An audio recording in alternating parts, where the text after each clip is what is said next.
5 मान ला पहला परंदे न गिरे दर दरखता बास कर। उस परमात्मा ने 84 लाख दुनिया बनाई और सबके लिए खाने का भी प्रबंध, सबके लिए रहने का प्रबंध। सांप अगर जो बनाए हैं परमात्मा ने तो उसकी एक विस्मातपूर्ण अवस्था है कि नागिन जो है वो कितने बच्चे देती है, एक बार में 300 बच्चे देती है। लेकिन गुस्से के मारे वो 300 बच्चों के जैसे ही जन्म लेते हैं बच्चे, वो गुस्से में, भूख के मारे गुस्से के अंदर सारे बच्चों को खा जाती है और एक आध जो कुंडी में लगा रह जाता है वही सांप बनता है।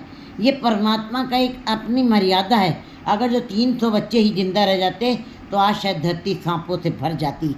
इसलिए हमको उसका जो भी उसने, जैसे पशु पक्षी जो भी जीव बनाए हैं उसने मर्यादा में बनाए हैं। पशुओं के लिए पशु इतने नहीं बनाए हैं जितना उनके लिए चारा दिया हुआ है, और अपने आप ही वो कोई उनको देता नहीं है, वो अपने आप ही चरते रहते हैं। है पशु प्रवृत्ति यही जो आप ही, कोई उनके मुख में नहीं डालता है। इसी प्रकार शेरों को बनाया परमात्मा ने। शेर बहुत कम बनाए हैं क्योंकि शेर भी अगर जो पशुओं की तरीके से, गाय भैंसों की तरह से ज़्यादा हो जाते तो शायद हो सकता है मनुष्य जिंदा ही ना रह पाते। इसीलिए परमात्मा ने शेरों के लिए को जंगल में स्थान दिया है, उनके लिए गुफाएं बनाई और शेर बड़े कम बनाए हैं। और इसी प्रकार उस परमात्मा ने सारी सृष्टि बनाई है, 84 लाख दुनिया बनाई। और सबसे ज़्यादा अगर जो पक्षियों की तरह हम देखते हैं तो पक्षी उसके रजा में चल रहे हैं, उसके भाड़े में चल रहे हैं।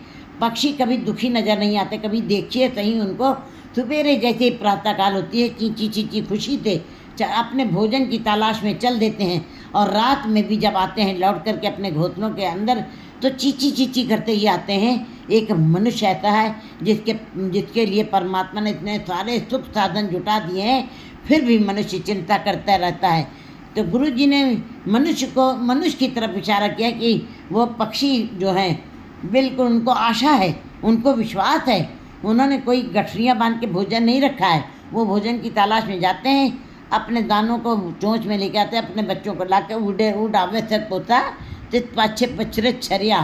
तिन उन कौन खिलावे कौन चुगा, मन में सिमरन करया। उनको कौन खिलाने वाला कौन चुगाने वाला है। और पक्षी जो हैं वो सवेरे सवेरे उड़ जाते हैं, शाम को चढ़ के चले आते हैं। उनके घोंसलों में कोई अन्न पानी गठरियाँ बन के बोरे में नहीं रखा है।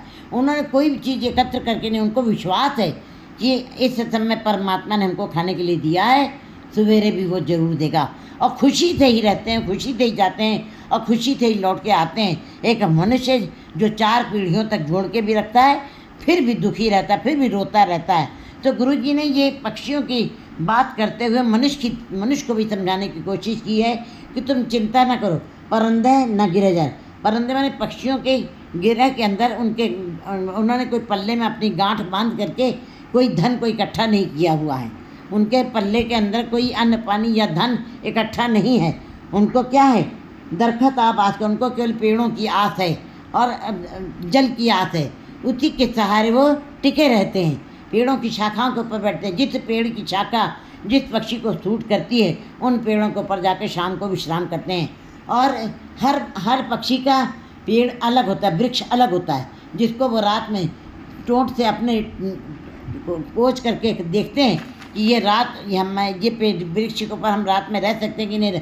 हर पक्षी का में रहने का लिए पेड़ अलग ही अलग होते हैं, पर लेकिन पक्षियों को विश्वास है, बड़ा विश्वास है, बड़ा भरोसा है। और विश्वास के साथ वो जो है दरखत आबाद कर, उनको केवल पेड़ और जल की आशा के सहारे वो चलते रहते हैं, जिंदा रहते हैं और परमात्मा की रजा और मर्यादा में चलते हैं, उसके हुक्म के अंदर। देहन दसुही, फिर कहते हैं आज तुमने दिया है और देने वाला भी तू ही है और देता भी वही है, और दात भी देता है और दाते भी देता है। उन पक्षियों के लिए सारी सुविधा भी वही करता है। और पक्षी ऐसे महसूस होता है कि उनके अंदर बुद्धि नहीं है, नहीं, उनके अंदर बुद्धि डाली। गौरैया को कभी देखिए कितना सुंदर घोंसला बनाती है, अंदर ही अंदर कहाँ से क्या क्या लेके आती सामान, छोटे छोटे किनके मिनकों के साथ इतना सुंदर घोंसला बनाती है कि मनुष्य अपने हाथ से वैसा घोंसला नहीं बना सकते। इसका मतलब उनके अंदर सोच शक्ति डाली हुई है तब वो अपने घोंसले तैयार करते हैं। देने वाला परमात्मा ही है और दाते भी वो स्वयं उन पक्षियों को देता है। एक तू ही, एक तू ही, और तेरे सिवा और दूसरा कोई नहीं है। दूसरा कौन है जिससे जो कोई देने में समर्थ हो? कहते जिस हाथ जोर कर वेखे सोए। अगर जो कुछ देने के लायक हो, तुम्हारे हाथ में जोर है, तुम्हारे हाथ में बहुत कुछ है, तुम दे के दिखाओ। जिस हाथ जोर कर वेखे सोए, नहीं, मनुष्य के वश में कुछ नहीं, जंतुओं के वश कुछ ना है। जो कुछ करता है परमात्मा स्वयं करता है। एक तू ही, एक तू ही, हर समय हर काल में वही एक है। और दूसरा कौन है जो ये सब कुछ कर सकता है? महल्ला पहला।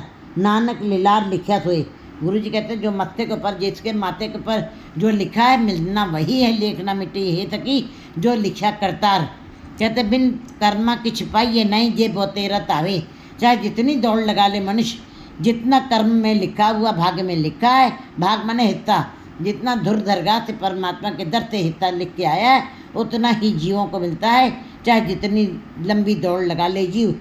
गुरु जी कहते हैं नानक लीलार लिखा तो जो तुम्हारे माथे पे परमात्मा ने धुर दरगाह से लिख के भेजा वही मिलना है। और वो रेखाएं कभी मिट भी नहीं सकती जीव के करने से। लेख ना मिटे हे सकी जो लिखा करतार। जो करतार ने लेख लिख दिया वो मिटते नहीं हैं, वो होके रहते हैं। मिट न सके कोई किसी के वश की बात नहीं है कि उन रेखाओं को, उन भाग्य को मिटा के दिखा सके। नहीं, वो परमात्मा ने स्वयं, जैसी कलम उड़ी है मस्तक तैसी जीड़े पास। कहती जैसी कलम चला दी है वो जीव के पास ही बनी रहेगी, और वैसे ही वो जीवन जीता है। जैसी कलम, जैसे भाग्य की रेखा खींची है, संसार में आके वो अपने मन से कुछ भी नहीं करता है। जो सवेरे से लेकर शाम तक जो भी हम कर्म करते हैं, जो भी श्वास खींचते हैं, जो भी हम सोचते हैं, विचारते हैं, अच्छा बुरा जो भी करते हैं, वो सब परमात्मा की रजा से ही चलता है। और वो कोई मिटाने के, कोई किसी के वश की बात नहीं कि मिटा सके। कला तरे हीरे सुई। और उसने सबके सारे जीवों के अंदर चीटी से कुंचर स्थूला सब पर कृपा दृष्ट फूला, सब पे ऊपर उसने अपनी के कला रखी हुई है, शक्ति रखी हुई है। मैं मच्छर भी उड़ रहा है उसकी कला से ही उड़ रहा है। उसके अंदर जो श्वास चल रही है वो उसकी दी हुई ही कला है, जिसके द्वारा मच्छर और हाथी सब 84 लाख दुनिया जो भी चल रही हैं, घूम रही हैं, फिर रही हैं, ये सब परमात्मा ने ही अपनी कला, अपनी शक्ति सब जीवों के अंदर रखी है। जब वो अपनी शक्ति डाल देता है तो जीवों को जीवन मिलता है। जब वो अपनी शक्ति खींच लेता है तो मनुष्य मिट्टी का ढेर बन जाता है, उसकी वो मरणासन हो जाता है। एक तू ही, एक तू ही। कहते हैं आदि से लेके अंत तक तू ही है सब जीवों का आसरा। आदि में भी तेरा ही आस है और अंत में भी तेरी ही आस है। जन्म के समय भी जीव को परमात्मा की याद है और मौत के समय भी जीव को परमात्मा का ही आसरा है। कोई दूसरे के वश की बात नहीं। जोर न जीवन मरण न जोर, जोर न राज माल मंथोर, जोर न सुरती ज्ञान विचार, जोर न जुक्ति छुटे संसार। जिस हथ जोर कर वेखे सोए, नानक उत्तम नीच न कोई। गुरु जी बता रहे सब परमात्मा ने इन सारी शक्तियों को अपने अंदर समेट के रखा है। जब शक्ति डाल देता है जीवों के अंदर तो जीवन जीने लगते हैं, अपनी शक्ति खींच लेता है, जीव मिट्टी के ढेर बन जाते हैं, उनकी शक्ति खत्म हो जाती है, मर जाते हैं वो जीव फिर। लेकिन ये शक्ति डालने वाला केवल हे परमात्मा, तू ही एक पिता एक के हम बारिक, तू मेरा घुराई। हमें सारे जीवों को तुम्हारी आशा है, हम सब जीव तुम्हारी ही आस पे बंधे हुए हैं। 4